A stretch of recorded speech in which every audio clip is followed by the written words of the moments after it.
5 കൂട്ടുകാരുടെ കഥയാണ് ചിത്രം പറയുന്നത്. വിഷ്ണു, അജോ, മൂസ, അബ്ദുൽ കലാം, വിവേക് ആനന്ദ് എന്നിവർ. ചെറുപ്പം മുതൽ ഒരുമിച്ചുണ്ടായവർ, പഠനത്തിൽ മിടുക്കരല്ലാത്തവർ. ഈ കാലങ്ങളിൽ അവർ നേരിടേണ്ടി വരുന്നതും തുറ സംഭവങ്ങളും തമാശയിൽ പൊതിഞ്ഞ് അവതരിപ്പിക്കുകയാണ് വാഴ എന്ന സിനിമ. ട്രെയിലറൊക്കെ കണ്ടാൽ ഏകദേശം കഥയും സാഹചര്യങ്ങളും ഒക്കെ നമുക്ക് ഊഹിക്കാവുന്നത് തന്നെയാണ്. അപ്പോഴും വാഴ എന്ന സിനിമ മികവിലെത്തുന്നത് പറയുന്ന സാഹചര്യങ്ങൾ റിലേറ്റ് ചെയ്യാൻ പറ്റുന്നു എന്നിടത്തും അതിലെ തമാശകൾ വർക്കാവുന്നു എന്നിടത്തുമാണ്. ചിത്രത്തിന്റെ ട്രെയിലറിൽ തന്നെ പറയുന്നുണ്ട്, ലോകത്തിൽ 3 തരം കുട്ടികളാണുള്ളത്. ഒന്ന്, മനസ്സിൽ ആഗ്രഹിച്ച പോലെ ഉറച്ച തീരുമാനത്തോടെ പഠിച്ച് ജീവിത വിജയം നേടുന്നവർ.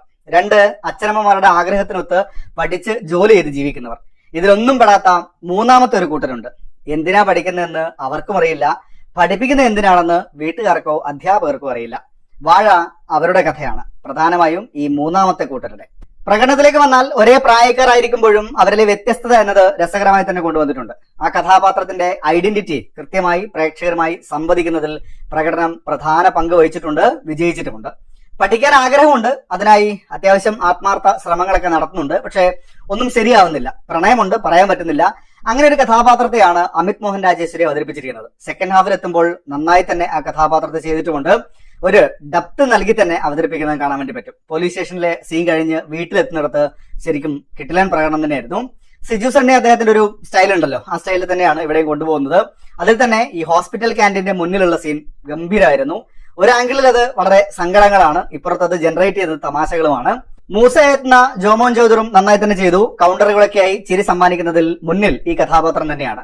ഹാഷിറിന്റെ സീനുകളും തമാശ സമ്മാനിക്കുന്നുണ്ട്. അനു, അനുരാജ്, സാഫ് ബോയ് ഒക്കെ പ്രാധാന്യത്തോടെ സിനിമയിൽ വരുന്നുണ്ട്. നന്നായി തന്നെ അവർ റോളുകൾ ചെയ്തിട്ടുമുണ്ട്. കോട്ടയം നസീർ, ജഗദീഷ്, അസീസ് നെടുമങ്ങാട്, ജിബിൻ ഗോപിനാഥ്, അരുൺ സോൾ എന്നിവരാണ് ഇവരുടെ അച്ഛൻ കഥാപാത്രങ്ങളായിട്ട് വരുന്നത്. ഇവരുടെ പെർഫോമൻസ് 2ാം പകുതിയെ മൊത്തത്തിലൊന്ന് ലിഫ്റ്റ് ചെയ്തെടുക്കുന്നുമുണ്ട്. അവരുടെ ഒരു ഇമോഷണൽ പാർട്ടിലേക്ക് വരുമ്പോൾ ശരിക്കും ഒരു ഫീല് നമുക്കും തരാൻ പ്രകടനങ്ങളിലൂടെ സാധിക്കുന്നുണ്ട്. ഇത് ക്ലീശയാണല്ലോ എന്ന് മനസ്സിൽ ചിന്തിക്കാൻ സമയം പോലും കൊടുക്കാതെ അവരെല്ലാം പെർഫോമൻസ് കൊണ്ട് തകർക്കുന്നുണ്ട്. കോട്ടയം നസീർ, ജഗദീഷ് എന്നിവരാണ് എടുത്തു പറയേണ്ടതിൽ. ഓരോ കഥാപാത്രത്തിന്റെയും കുറച്ചു കാലം എന്ന് വെച്ചാൽ പ്രായം കൂടെ വരുന്നുണ്ട് സിനിമയിൽ. അതിൽ മേക്കപ്പും ഏറ്റവും മികച്ച രീതിയിൽ തോന്നിയതും ഇവരുടേതാണ്. ഒരു സർപ്രൈസ് എൻട്രി കൂടെ ചിത്രത്തിലുണ്ട്, അത് കണ്ടു തന്നെ അറിയാം. രസമായി തന്നെ ചെയ്തിട്ടുണ്ട്. സോഷ്യൽ മീഡിയയിലൂടെ ശ്രദ്ധേയരായ ആൾക്കാരെ സ്ക്രീനിൽ കൊണ്ടുവരുമ്പോൾ ആ ടാലന്റ് കൂടെ ബ്ലെൻഡ് ചെയ്ത് പോകാൻ പറ്റിയിട്ടുണ്ട്. കഥാപാത്രങ്ങൾക്കിടയിലുള്ള കെമിസ്ട്രിയും നന്നായി തന്നെ വർക്കായിട്ടുണ്ട്. കാണുന്നവർക്കും അവരുടെ സാഹചര്യങ്ങളെ കൂടെ നല്ല രീതിയിൽ റിലേറ്റ് ചെയ്യാൻ പറ്റുന്നതിൽ പ്രകടനം പ്രധാന പങ്ക് തന്നെ വഹിച്ചിട്ടുണ്ട്.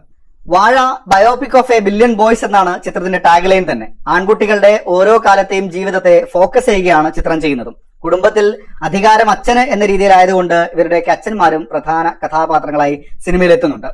ഈ സിനിമയുടെ 2 മണിക്കൂറിനുള്ളിൽ ഒട്ടേറെ കാര്യങ്ങളിലൂടെ വാഴ കടന്നു പോകുന്നുമുണ്ട്. അപ്പോഴും അത് മുഴച്ചു നിൽക്കുന്നത് പോലെയോ ഏച്ചു കെട്ടിയത് പോലെയോ എവിടെയും അനുഭവപ്പെടുന്നില്ല എന്നിടത്താണ് എഴുത്തിന്റെയും അവതരണത്തിന്റെയും മികവ് കാണാൻ സാധിക്കുക. റിലേറ്റ് ചെയ്യാൻ പറ്റുന്ന ഒട്ടനവധി സംഭവങ്ങൾ വരുമ്പോഴും അതിനെ നല്ല രസമായി തന്നെ സിനിമയിലുടനീളം പ്ലേസ് ചെയ്തിട്ടുമുണ്ട്. ചിരിയുടെ മീറ്ററിൽ നിന്നും ഇമോഷണൽ പാർട്ടിലേക്ക് കടക്കുമ്പോഴും അവതരണത്തിന്റെ കൈയടക്കം, അതിന്റെ പേസ് തന്നെയാണ് സിനിമയിൽ എടുത്തു പറയേണ്ടുന്ന ഒരു പോസിറ്റീവ് എന്നുള്ളത്. പ്രശ്നങ്ങളെ പറ്റി പറയുമ്പോഴും റിയാലിറ്റിയോട് ചേർന്ന് തന്നെ അവതരിപ്പിക്കുന്നതും കാണാം. ബോയ്സിന്റെ കഥയാണ് എന്നതുകൊണ്ട് തന്നെ ചിത്രത്തിലെ സ്ത്രീ കഥാപാത്രങ്ങൾ അവരുടെ പ്രായത്തിലുള്ളവർ അത്ര പ്രാധാന്യത്തോടെ വരുന്നില്ല.